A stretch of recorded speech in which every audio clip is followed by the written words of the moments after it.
نحمده ونصلي على رسوله الكريم وبعد فأعوذ بالله من الشيطان الرجيم بسم الله الرحمن الرحيم يا أيها الذين آمنوا استعينوا بالصبر والصلاة إن الله مع الصابرين صدق الله درود پاک پڑھ لیں اللهم صل على سيدنا مولانا محمد وعلى آل سيدنا مولانا محمد وبارك وسلم۔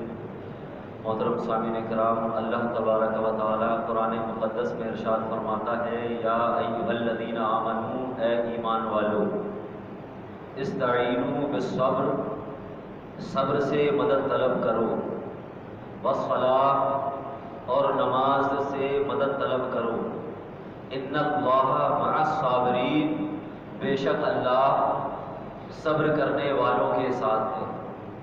اس آیہ مبارکہ میں رب تبارک و تعالی نے صبر، نماز اور صبر سے مدد طلب کرنے کا حکم دیا ہے۔ اللہ تبارک و تعالی یہ بھی فرما سکتا تھا کہ تمہیں مصیبت آئے، پریشانی آئے، کسی بھی طرح کی تکلیف لاحق ہو تو اے ایمان والو تم اپنے رب سے مدد طلب کرو۔ فرمان یہ بھی ہو سکتا تھا اے ایمان والو جب تمہیں کوئی مصیبت آن پڑے تو تم اپنے رب سے مدد طلب کرو، لیکن یہ نہیں ارشاد فرمایا۔ کیا فرمایا؟ اے ایمان والو استعینوا بالصبر، صبر سے مدد طلب کرو، والصلاۃ، نماز سے مدد طلب کرو۔ نہ صبر اللہ ہے نہ نماز اللہ ہے۔ پتہ کیا چلا کہ رب خود ارشاد فرما رہا ہے کہ غیر اللہ سے مدد مانگو، غیر اللہ سے مدد مانگو۔ کیوں؟ کیونکہ صبر غیر اللہ ہے، نماز غیر اللہ ہے۔ یہ اور بات ہے کہ حقیقی مدد کرنے والا اللہ ہی ہے، لیکن بظاہر ایسا محسوس ہوتا ہے کہ مدد ہمیں اس ذریعے سے ملے، لیکن حقیقتاً مدد کرنے والا رب تبارک و تعالی ہی ہے۔ عزیزان ملت اسلامیہ، اب اس آیہ مبارکہ میں استعینوا بالصبر والصلاۃ، صبر اور نماز سے مدد طلب کرنے کا حکم دیا گیا۔ اب آپ یہ دیکھیں کہ صبر اور نماز یہ دو ایسی چیزیں ہیں جس کو آپ خود محسوس کر سکتے ہیں کہ اگر ہمیں کوئی پریشانی آ جائے، کوئی تکلیف محسوس ہو، تو اگر ہم نماز میں لگ جائیں تو ہمیں ریلیکس محسوس ہوتا ہے، ہم مطمئن ہو جاتے ہیں، ہمیں اطمینان ملنے لگتا ہے۔ کیوں؟ کیونکہ نماز ایک ایسی عبادت ہے کہ جس سے بندہ رب کی طرف مائل ہوتا ہے، رب سے اس کی لو لگ جاتی ہے، رب سے وہ بہت قریب ہو جاتا ہے، تو وہ کچھ دیر کے لیے، کچھ پل ہی کے لیے ہی صحیح اپنی تکلیف کو، اپنے درد کو بھول جاتا ہے۔ تو اللہ نے فرمایا اے ایمان والو صبر اور نماز سے مدد طلب کرو۔ لیکن اللہ تبارک و تعالیٰ نے، ہمارا اور آپ کا خود کا تجربہ بھی ہے کہ ہم جب نماز پڑھتے ہیں ہم اپنے درد کو بھول جاتے ہیں، ہم اپنے کرب کو بھول جاتے ہیں، ہم اپنی بلا کو بھول جاتے ہیں، ہم اپنے کرب و بلا کو بھول جاتے ہیں۔ ہر ایک اپنے اپنے کربلا کو بھول جاتا ہے، جو اس کی مصیبت ہے وہ بھول جاتا ہے۔ کرب مانے مصیبت، بلا مانے مصیبت، عزیزان ملت اسلامیہ۔ لیکن اس میں، اس آیہ مبارکہ میں دیکھنے والی چیز یہ ہے کہ رب تبارک و تعالیٰ نے فرمایا ان اللہ مع الصابرین، کہ بے شک اللہ صبر کرنے والوں کے ساتھ۔ اللہ تبارک و تعالیٰ یہ بھی ارشاد فرما سکتا تھا ان اللہ مع المصلین والصابرین، کہ اللہ تعالیٰ نماز پڑھنے والوں اور صبر کرنے والوں دونوں کے ساتھ ہے، لیکن یہ نہیں ارشاد ہوا۔ ارشاد یہ ہے کہ اے ایمان والو صبر سے اور نماز سے مدد طلب کرو، لیکن یاد رکھنا ان اللہ مع الصابرین، کہ اللہ صبر کرنے والوں کے ساتھ ہے۔ یہ کیا معاملہ ہے؟ معاملہ یہ ہے کہ بسا اوقات نماز پڑھنے والا ریاکاری اور دکھاوے کی نماز بھی پڑھتا ہے، اس لیے اللہ نمازی کے ساتھ نہیں ہے۔ کس نمازی کے ساتھ؟ جو دکھاوے کے لیے نماز پڑھتا ہے، جو ریا کی غرض سے نماز پڑھتا ہے۔ اللہ تبارک و تعالیٰ اس کے ساتھ نہیں ہے۔ اللہ تبارک و تعالیٰ اس نمازی کے ساتھ ہے جس نمازی کے ساتھ جو نمازی صرف اور صرف اللہ کے لیے نماز پڑھتا ہے، اور ساتھ ہی ساتھ ایک بہت بڑا معمہ، ایک بہت بڑا مسئلہ بھی حل ہو گیا کہ کربلا کے میدان میں دونوں طرف نماز تھی، دونوں طرف قرآن تھا، دونوں طرف تلاوتیں تھیں، دونوں طرف رکوع و سجود تھا، تو رب تبارک و تعالیٰ نے بہت پہلے ہی یہ فیصلہ فرما دیا کہ نماز یزیدی خیمے میں بھی ہے، نماز ابن زیاد اور ابن سعد کے خیمے میں بھی ہے، اور نماز حسین اعظم کے خیمے میں بھی ہے، نماز علی اکبر کے خیمے میں بھی ہے، دونوں طرف نماز ہے، لیکن اللہ اس نمازی کے ساتھ ہے جس نمازی کے ساتھ نماز بھی ہوگی اور صبر بھی ہوگا۔ جہاں دونوں پایا جائے وہاں پر اللہ کی رحمتیں ہیں، جہاں ایک ہے وہاں اللہ کی رحمتیں نہیں ہیں۔ نماز بھی جہاں ہے، صبر بھی جہاں ہے، وہاں اللہ تبارک و تعالیٰ ہے۔ تو اب دیکھ لو ابن سعد بے صبرا، ابن زیاد بے صبرا، یزید بے صبرا۔ صبر کسے کہتے ہیں؟ رب نے جو دیا اس پر شکر کیا جائے۔ تمہیں اگر حاکمیت ملی ہے تو گورنری کے چکر میں نانا حسین اعظم کے خون کے پیاسے نہ ہو جاؤ، حسین اعظم کی جان کے پیاسے نہ ہو جاؤ، صبر کرو۔ حاکم ہو، حاکمیت ہی مل گئی، اس پر صبر کرو۔ لیکن ابن سعد بے صبرا، ابن زیاد، اس کو بھی ایک علاقہ چاہیے، ایک ایریا چاہیے جہاں کا وہ خود اپنی شہنشاہیت اور اپنے روب و دبدبہ کے ساتھ وہاں پر تخت پہ براجمان ہو۔ اسے بھی صبر نہیں ہے، وہ بھی آ گیا اور مصطفیٰ جان رحمت کے نواسے کے خون کا پیاسا بن گیا۔ عزیزان ملت اسلامیہ، پتہ یہ چلا کہ یہ سارے کے سارے کسی کو درہم و دینار کی لالچ، کسی کو زمین جائیداد کی لالچ، کسی کو عورتوں کی لالچ، کسی کو کسی عہدے اور منصب کی لالچ، یعنی ہر ایک اپنے جس عہدے پر تھا اس سے آگے بڑھنے کے لیے نواسہ رسول کے خون کا پیاسا بن گیا۔ یعنی سب کے سب اپنے منصب سے آگے بڑھنا چاہتے ہیں اور سب کے سب بے صبرے ہو گئے۔ نماز ادھر بھی ہے، نماز ادھر بھی ہے، لیکن عزیزان ملت اسلامیہ ایک جگہ صبر اور نماز دونوں ہے، اور ایک جماعت ایسی ہے جو بے صبروں کی ہے۔ پتہ کیا چلا؟ اس بات سے، اس معاملے سے پتہ یہ چلا کہ آج پوری دنیا میں صرف اور صرف صبر آ جائے تو اللہ کی رحمتیں پوری دنیا میں سایہ فگن ہو جائے۔ صرف صبر آ جائے، کوئی بھی معاملہ ہوا، کٹ لگ گیا، آپ چاہیں تو صبر کر سکتے ہیں، سیدھے نکل جائے، سامنے والے کی غلطی ہے، آپ سیدھے نکل جائیں۔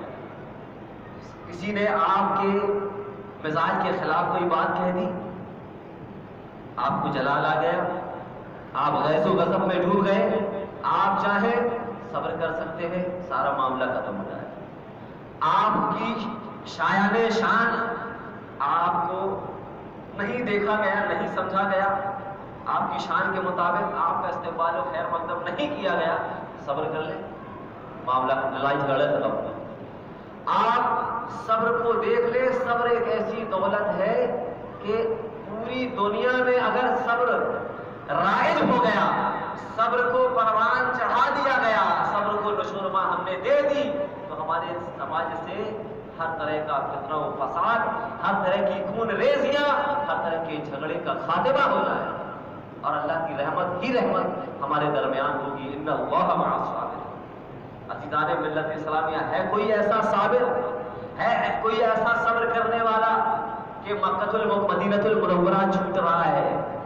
حضرت امام حسین پیدا ہوئے، حضور کو معلوم ہے کہ امام حسین جو یہ پیدا ہوئے ہیں یہ پردہ کر جائے، یہ ایک کو شہید کر دیا جائے گا، میری ہی امت اسے انہیں شہید کرے گی، معلوم ہے یہ امتحان حسین سے لیا جائے گا، لیکن صبر کر رہے، دعا نہیں کر رہے یا اللہ یہ امتحان میرے حسین سے نہ لے، نہیں، صبر کر رہے، معلوم ہے صبر کر رہے۔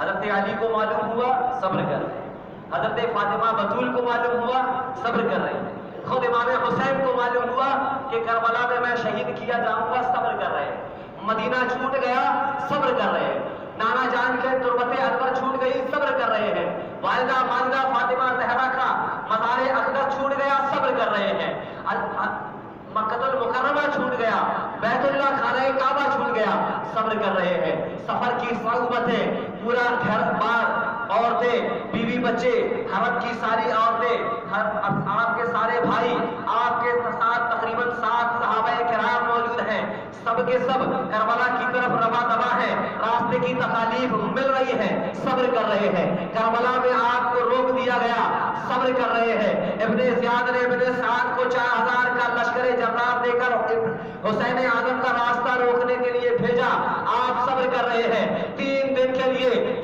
لیے آپ پر پانی نہر فرات کا بند کر دیا گیا، آپ صبر کر رہے ہیں۔ گھر کی عورتوں اور بچوں اور بچیوں کو پانی سے روکا جا رہا ہے، حسین صبر کر رہے ہیں۔ عزیزان ملت اسلامیہ، غرض کے علی اصغر، علی اکبر اور قاسم اور سارے کے سارے صحابہ کرام، آپ کے سارے بھائی جو حضرت علی کی دوسری اولادوں میں سے تھے، سب کے سب یکے بعد دیگرے شہید ہو گئے، حسین صبر کر رہے ہیں۔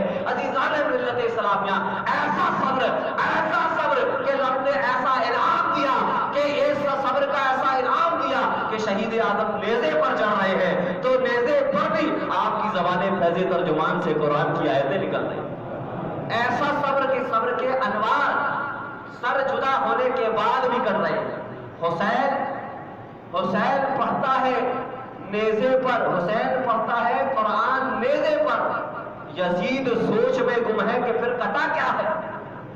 یزید بھی حیران و پریشان ہے کہ سر تو کٹ گیا، لیکن حسین نیزے پر چڑھ کر بھی قرآن پڑھ رہا ہے۔ مجھے تو سمجھ میں نہیں آتا کہ پھر کٹا کیا ہے۔ عزیزان ملت اسلامیوں، یہ بدلہ کس چیز کا ہے؟ ان اللہ مع الصابرین، یہ صبر کا بدلہ ہے، یہ صبر کا فائدہ ہے۔ پھر اب تبارک و تعالیٰ اس طریقے سے صابروں کو رحمت و انوار میں ڈھانپ لیتا ہے۔ عزیزان ملت اسلامیہ، قتل حسین اصل میں مرگ یزید ہے، اسلام زندہ ہوتا ہے ہر کربلا کی۔ عزیزان ملت اسلامیہ، آج بتائیے یزید کا مزار کہاں ہے؟ یزید کی قبر کہاں ہے؟ کسی کو نہیں معلوم، مجھے بھی نہیں معلوم یزید کی قبر کہاں ہے، کسی کو نہیں معلوم۔ لیکن حسین اعظم، شہید اعظم، امام علی مقام کا روضہ انور ہر ایک کو معلوم ہے، اس کا نقشہ، اس روضے کی تشبیہ ابھی آنکھیں بند کر دیں یا کھلی رکھے، ابھی ایسے ہی دھیان اس طرف کر دیں تو امام حسین کا روضہ ہمارے سامنے آ جائے گا، امام حسین کی تربت ہمارے سامنے آ جائے گی، امام حسین کا مزار اور انوار ہماری آنکھوں کے سامنے آ جائے گا۔ لیکن آج یزید کا نام و نشان نہیں ہے، یزید کا کوئی بھی کہیں بھی پتہ ٹھکانہ نہیں ہے، لیکن اللہ تبارک و تعالیٰ نے امام حسین کو گھر گھر میں پہنچا دیا ہے، ہر شہر میں پہنچا دیا ہے۔ یہ صبر کا بدلہ ہے۔ کیسے صبر کرنے والے، اللہ اکبر، ایسا صبر حیرت ہوتی ہے، کوئی کیسے کر سکتا ہے؟ اتنا بڑا ہو کے، اتنا بڑا حضور کے نوازے، اتنا بڑا ہو کے ایسا صبر۔ مروان حاکم تھا مدینہ کو، حضرت علی رضی اللہ تعالیٰ عنہ کو ممبر رسول میں پہلے کیا ہوتا تھا، جو حاکم ہوتا تھا جس شہر کا، تو وہی جمعہ کی نماز پڑھاتا تھا، وہی تقریر بھی کرتا تھا۔ مروان حاکم تھا، حضرت علی رضی اللہ تعالیٰ عنہ کو گالیاں بکتا تھا، ماشاء اللہ بول دی۔ حضرت امام حسن کو پتہ چلتا تھا، حضرت امام حسن کوئی جواب نہیں دیتے تھے۔ اگر بات سمجھ میں آ رہی تو سبحان اللہ بول دیجیے، کچھ بھی جواب نہیں دیتے۔ کیسا صبر ہوگا؟ آج ہمیں پتہ چل جائے کہ ہمارے باپ کو فلاں گالی بک رہا ہے تو ہم تو بالکل پلم اور نہ جانے کیا کیا لے کر نکل جائیں۔ عزیزان ملت اسلامیہ، حضرت امام حسن کو معلوم ہوا، حضرت امام حسن جب کوئی جواب نہیں دیتے تو مروان حاکم اتنا ذلیل تھا، وہ جا کے انہیں وہاں پہنچ کر اب وہاں قاصد کو پہنچاتا ہے کہ جا کے کہنا کہ مروان یہ کہہ رہا ہے، معاذ اللہ، کہتا ہے کہ علی اور حسن کی مثال کھچر کی طرح ہے، معاذ اللہ، کہ جب کھچر سے پوچھا جائے کہ تیرا باپ کون ہے تو کھچر جواب دیتا ہے کہ میری ماں گھوڑی ہے۔ سوچیے آپ، میری ماں گھوڑی ہے، یعنی حضرت حسن کو در پتہ وہ یہ کہہ رہا ہے کہ تمہارے باپ میں کوئی کمال نہیں، تمہاری ماں فاطمہ ہے، یعنی تم کھچر ہو، معاذ اللہ۔ اتنی بڑی بات مروان ایک قاصد سے حضرت امام حسن تک پہنچاتا ہے۔ امام حسن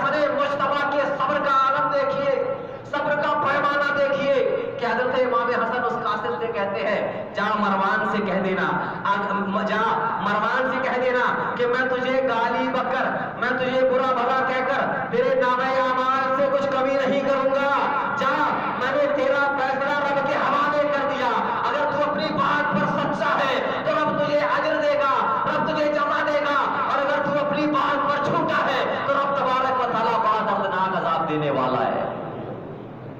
یہ ہے صبر. ایسا صبر عزیزان ملت اسلامیہ تاریخ میں ایسا صبر کہیں نظر نہیں.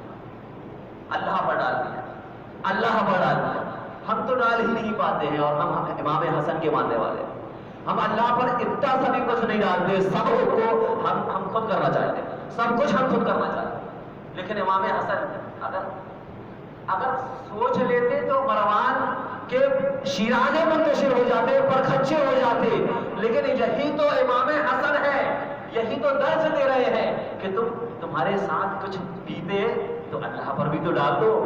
اللہ کیا منصف حقیقی نہیں ہے؟ کیا اللہ عادل حقیقی نہیں ہے؟ کیا اللہ تبارک و تعالیٰ کمزور ہے معاذ اللہ؟ کیا وہ انصاف نہیں کرنا جانتا؟ کیا وہ عدل کے پیمانہ عدل انصاف کا نفاذ کرنا نہیں جانتا؟ عزیزان ملت اسلامیہ, امام حسن نے یہ درس دیا ہے کہ کچھ اللہ کے اوپر بھی چھوڑ دو, کچھ اللہ کے اوپر بھی چھوڑ دو. عزیزان ملت اسلامیہ, امام حسن کا انتقال ہو گیا کوئی زہر کے اثر سے. مروان کے جنازے میں گیا. اب چونکہ بظاہر تو مسلمان, دیکھیے ایک ہوتا ہے کہ گستاخ اہل بیت تو ہے, لیکن نماز تو پڑھتے ہیں, خطبہ تو پڑھتے ہیں, مین مسجد انہی کے ہاتھ میں ہے, مروان کے ہاتھ میں. حضرت امام حسن کا انتقال ہو گیا, جنازے کی نماز ہوئی, مروان بھی وہاں پر پہنچا. تو امام حسن کے جنازے کو دیکھ کر مروان رو رہا تھا. امام حسن کے جنازے کو دیکھ کر مروان رو رہا تھا. تو امام حسین نے کہا اب روتا ہے, اب کیوں رو رہا ہے؟ ساری زندگی میرے حسن کو, میرے بڑے بھائی حسن کو, میرے باپ علی مرتضیٰ کو ساری زندگی تو نے گالی بکی, اب کیوں رو رہا ہے؟ تو مروان کہتا ہے کہ یہ جو پہاڑ دیکھ رہے ہو, یہ جو سامنے پہاڑ نظر آتا ہے, میں نے اس پہاڑ کے سینے میں بھی اتنا برداشت کا معاملہ نہیں دیکھا, اتنا صبر نہیں دیکھا جتنا صبر میں نے حسن مجتبیٰ کو دیکھا. میں اس لیے رو رہا ہوں, میں اس لیے نہیں رو رہا کہ مجھے غم ہے, میں اس لیے رو رہا ہوں کہ کیسا صابر تھا حسن, کتنا صبر والا تھا حسن, کہ اس کو میں نے کیا کیا بولا اس نے کوئی جوابی کاروائی آج تک نہیں کی. انتقال کر گیا لیکن اس نے میرے خلاف کوئی بات نہیں کی. عزیزان ملت اسلامیہ, لیکن یاد رکھیں یہی حسن ہے, یہی مروان ہے. جب شریعت کی بات آ جاتی تو امام حسن پھر چپ نہیں رہتے. اپنی ذات کی بات ہے, اپنے گھر پریوار کی بات ہے تو کوئی بات نہیں بھائی, آپ کی سوچ ہے, آپ کا عقیدہ ہے, جو بکنا ہے بکے, جو دل میں عقیدہ بنانا ہے بنائے شوق سے. لیکن ایک مرتبہ امام حسن اور مروان آمنے سامنے تھے. امام حسن کو مروان سخت سست باتیں کہہ رہا تھا, گستاخیاں کر رہا تھا, درست لہجے سے بات کر رہا تھا, بدتمیزیاں کر رہا تھا. امام حسن کوئی جواب نہیں دے رہے. پھر اچانک بات کرتے کرتے مروان نے اپنے داہنے ہاتھ سے ناک صاف کی. تو امام حسن مجتبیٰ نے اب بولا کیا تمہیں معلوم نہیں کہ میرے نانا جان نے کہا ہے کہ داہنا ہاتھ منہ کے لیے ہے, بایاں ہاتھ گندی چیزوں کے لیے. سمجھ رہے, یہ ہے امام حسن مجتبیٰ. شریعت کی بات آئی بتا دیا. تو جیسے ہی امام حسن نے یہ کہا تو وہ خاموش ہو گیا. تھوڑی دیر کے لیے خاموشی اس پر طاری ہو گئی کہ اتنا میں نے کیا کیا بولا لیکن کوئی جواب نہیں. میں نے شریعت کے خلاف صرف اتنا کر دیا تو فوراً روک دیا کہ داہنا ہاتھ منہ کے لیے دیا گیا ہے اور بایاں ہاتھ گندی چیزوں کے لیے رب نے دیا ہے. عزیزان ملت اسلامیہ, یہ امام حسن. آج ہم امام حسین کی شہادت بیان کرتے ہیں, امام حسین کی ولادت بیان کرتے ہیں, لیکن امام حسن و حسین کی پوری زندگی بیان نہیں کرتے کہ انہوں نے کیسی زندگی گزاری, کیسے پروقار زندگی گزاری, کیسی سخاوت تھی آپ کے پاس, کیسا حلم تھا, کیسی شجاعت تھی, کیسی جوابمندی تھی, کیسا صبر و استقلال تھا امام حسن مجتبیٰ, امام حسین اعظم کے اندر. عزیزان ملت اسلامیہ, اگر ہم یہ پوری زندگی کو دیکھیں تو ہمیں معلوم ہوگا کہ ہمیں امام حسین کی زندگی کو پڑھ کر اس زندگی کو اپنے لیے نمونہ عمل اور آئیڈیل بنانا چاہیے، اور اپنی زندگی میں امام حسین کے صبر کے کچھ چھینٹے لانے کی کوشش کرنا چاہیے۔ عزیزان ملت اسلامیہ، آج دو طرح کے گروپ بنائے جا رہے ہیں، ایک صحابہ کا گروپ ہے، ایک اہل بیت اطہار کا گروپ ہے۔ عزیزان ملت اسلامیہ، ہم سب اہل سنت و جماعت ہیں، ہم صحابہ اور اہل بیت اطہار دونوں والے ہیں۔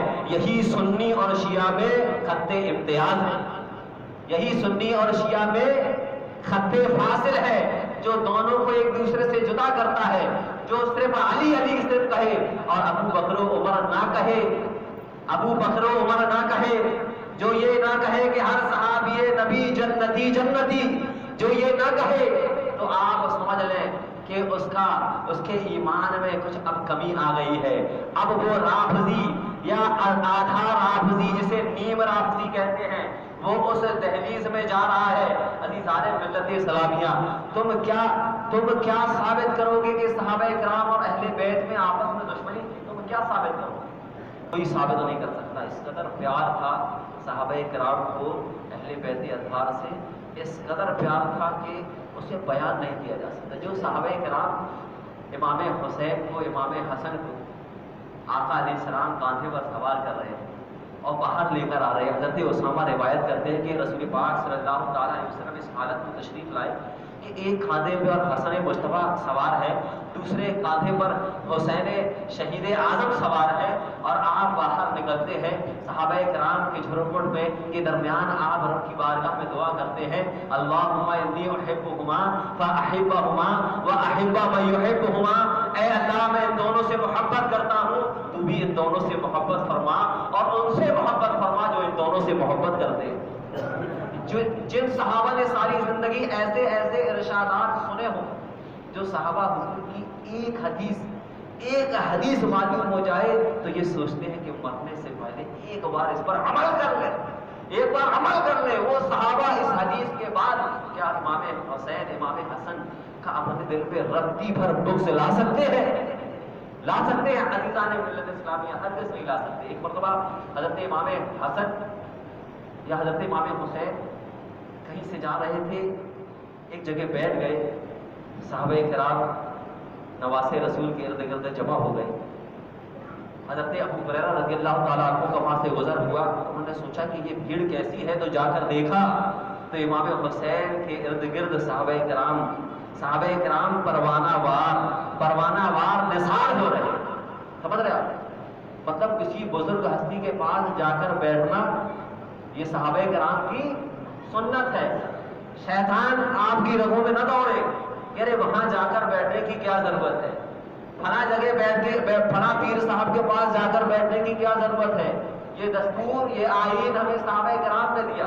امام حسن ان کے ارد گرد صحابہ کرام موجود ہیں، امام حسین کے ارد گرد صحابہ کرام موجود ہیں۔ حضرت ابو ہریرہ کا گزر ہوتا ہے، پوچھتے ہیں کیا معاملہ ہے، پتہ چلتا ہے کہ بیچ میں حضرت امام حسن موجود ہیں۔